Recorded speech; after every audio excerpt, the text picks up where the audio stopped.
ઉનાળાની કાળઝાળ ગરમીમાં રાહત આપતું ફળ એટલે ગલેલી, જેને તાળફળી પણ કહેવામાં આવે છે.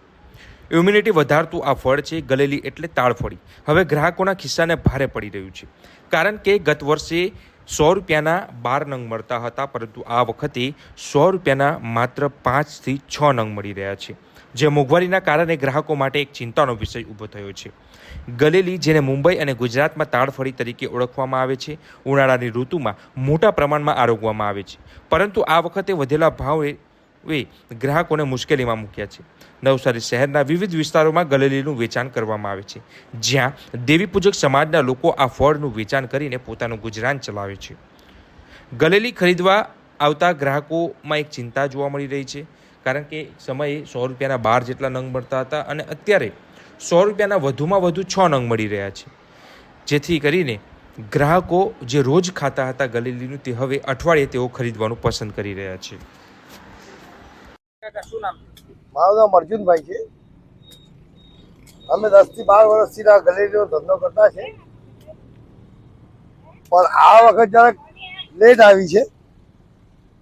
દર વખત અમે 10 થી 12 100 રૂપિયાની આપીએ છીએ, પણ આ વખત માલ આવ્યો જ નથી અને નીકળ્યો જ નથી. તો પણ આ જેમ તેમ કરીને તકલીફ કરીને લાવતા છે. 10 થી 12 ના બદલે 8 જ વેચતા છે અમે લોકો. આ વખત તો અમે લોકો વિરાર મુંબઈથી લાવેલા છે, એટલે કે દર વખત તો આપણા નિહાળીથી લઈ આવતા છે. નિહાળીથી લાવીને અહીંયા કરતા છીએ અમે લોકો. નિહાળીમાં મળી જતો છે માલ, પણ આ વખત તો નિહાળીમાં બી બહુ ઓછો માલ છે. તો બીજી તરફ ગલેલીના અનેક ઘણા ફાયદા છે, કારણ કે ઉનાળામાં જે ગલેલીને અમૃત સમાન ગણવામાં આવે છે, ત્યારે નવસારીના આહારશાસ્ત્રી એવા કિન્નરી શેઠના સાથે વાતચીત કરતાં તેમણે જણાવ્યું હતું કે ગરમીની સિઝનમાં ગલેલી આરોગ્ય માટે ખૂબ ફાયદાકારક છે, જેમાં સોડિયમ પોટેશિયમ રહેલા છે.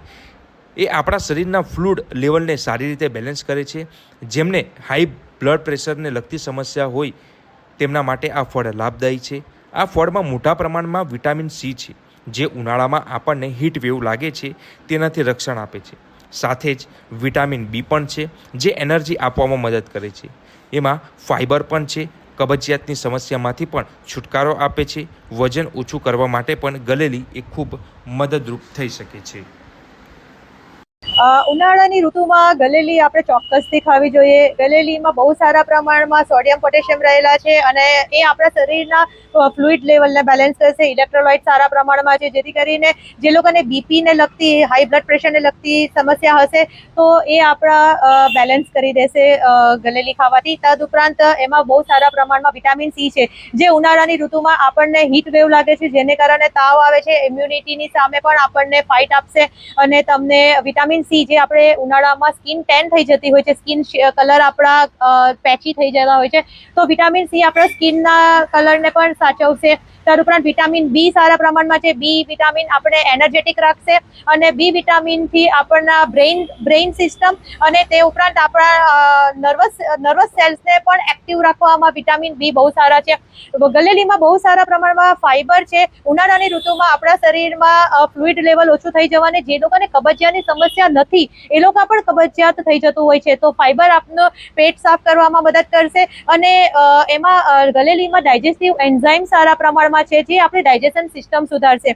જે લોકો શરીર ઉતારવા માંગે છે, વેઇટ લોસ કરવા માંગે છે, તેના માટે પણ ગલેલી ખૂબ જ સારી છે, કારણ કે ગલેલીની કેલરી ઓછી છે અને ગલેલીમાં ઘણા સારા પ્રમાણમાં ફાઇબર રહે છે, જેથી કરીને તમને સટાઇટી આપશે. તો વેઇટ લોસ માટે પણ એ ઘણું સારું સાબિત થયું છે. આમ જોવા જઈએ તો ગલેલી આપણે કિડનીને લગતા રોગ હોય કે લીવરને લગતા રોગ હશે, જે લોકોને ડાયાબિટીસ છે એ લોકો પણ ખાઈ શકે છે. અને ગલેલી કોઈ પણ ઉંમરની વ્યક્તિઓ ખાઈ શકે છે, નાના બાળકથી લઈને વૃદ્ધો સુધીના.